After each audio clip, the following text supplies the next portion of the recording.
Saya mulakan dengan mengucapkan dan junjung kasih ke atas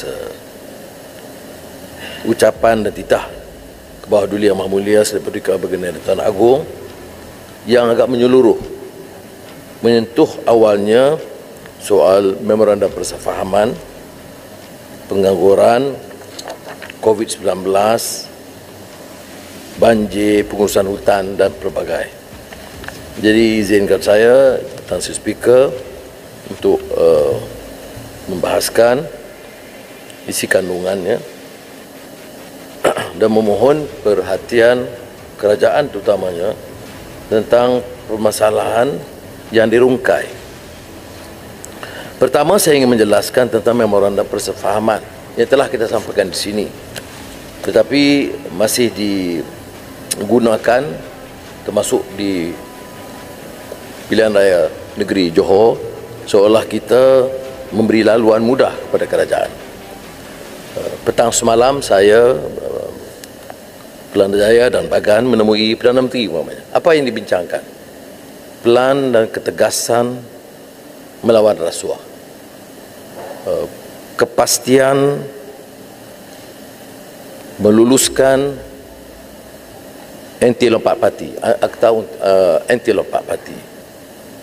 Dan tanpa memorandum ini, saya tidak fikir undi 18 akan diluluskan. Oleh ramai yang boleh klaim mereka berjasa dalam bidang itu, saya tidak nafikan. Tetapi adalah kepastian dalam memorandum ini yang menetapkan tanpa tolak ansur mesti diluluskan sebelum akhir tahun lalu. Begitu juga pakej ransangan menangani masalah ekonomi dan COVID-19, 45 bilion ringgit, 10 bilion ringgit untuk rakyat miskin. Semua itu diluluskan pra-belanjawan atau pasca belanjawan kerana ada rundingan. Politik kita harus batang. Kita tidak boleh warisi sistem yang lama. Bila orang tidak bersetuju, tempatnya di penjara. Kalau bersetuju, diangkat dan diberi anugerah tambahan. Jadi sikap dendam, kesumat, nafsu serakah politik ini harus dihentikan. Jadi memorandum persefahaman ini ya, bermaksud untuk mematangkan suasana politik. Tetapi soal lawan bantah kita terus. Tidak langsung, tak ada tolak ansur dalam soal pengurusan kerajaan, penyalahgunaan kuasa, rasuah, dan kita tanya terus kepada Perdana Menteri, bukan berselindung ya, sama ada di Dewan, di luar Dewan, di khalayak umum ataupun bersama dalam rundingan dengan Perdana Menteri atau rakan-rakan yang lain. Jadi saya ingin tegaskan hal yang sedemikian supaya kita faham maksud memorandum ini tidak untuk memberi laluan mudah kepada Perdana Menteri mengekalkan kuasa. Bukan perjanjian untuk memberikan isyarat nyata bahawa Perdana Menteri akan kekal tanpa dicabar. Tidak ada peruntukan yang melarang cabaran, bantahan atau penolakan kedudukan Perdana Menteri. Tetapi selagi ada persefahaman dan ada perundingan, seperti mana dengan kerjasama Tan Sri Yang di-Pertua, suatu kemajuan yang besar dalam soal reform parlimen. Saya ucap terima kasih ya, select committees dan perundingan-perundingan diteruskan dan tentunya tidak menepati semua matlamat kita ya. Kita tahu dalam PH kita bukan pemerintah, tetapi kita juga tahu bahawa dalam keterbatasan yang ada kemajuan yang tidak boleh dinafikan, tapi ia tidak memenuhi maksud kita tentang kebebasan badan kehakiman, kebebasan badan penguasaan, kebebasan SPRM. Itu yang tertera dalam matlamat kita yang belum tertunai.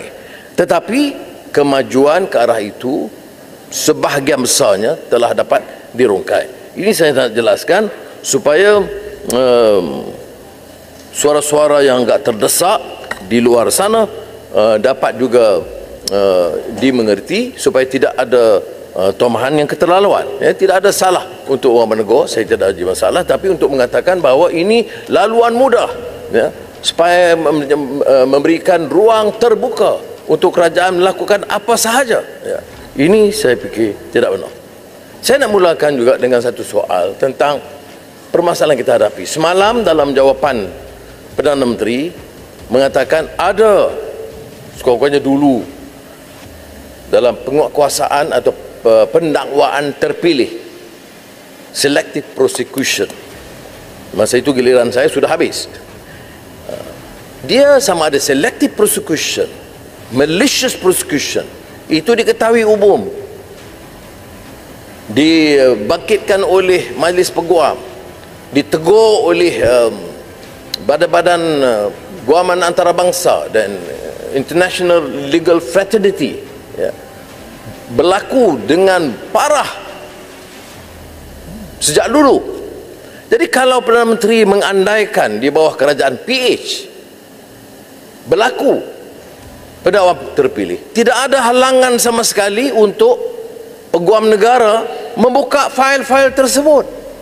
Jangan bagi alasan, ya, dan berikan sindiran seolah-olah ada. Kalau ada, silakan. Oh, ada, dibangkitkan seorang konglomerat besar yang dilindungi kerana anaknya terlibat dadah. Siasat. Saya tidak ada tidak di sini untuk mempertahankan konglomerat kaya yang rasuah. Tidak.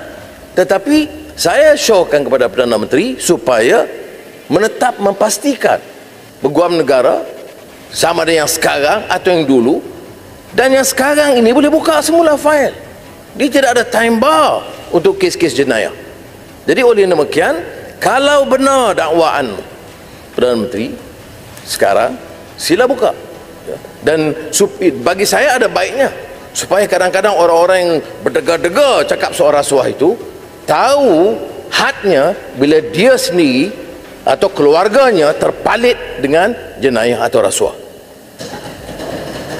Sebab itu saya menolak andaian yang mengatakan umpamanya ini soal sikap, terutama orang Melayu ini boleh terima rasuah. Pandangan sedemikian itu masih berterusan di kalangan pemimpin-pemimpin Melayu. Ini penyakit yang harus diobati, bermula dengan sikap pemimpin. Mula Melayu malas, kemudian Melayu senang terima rasuah,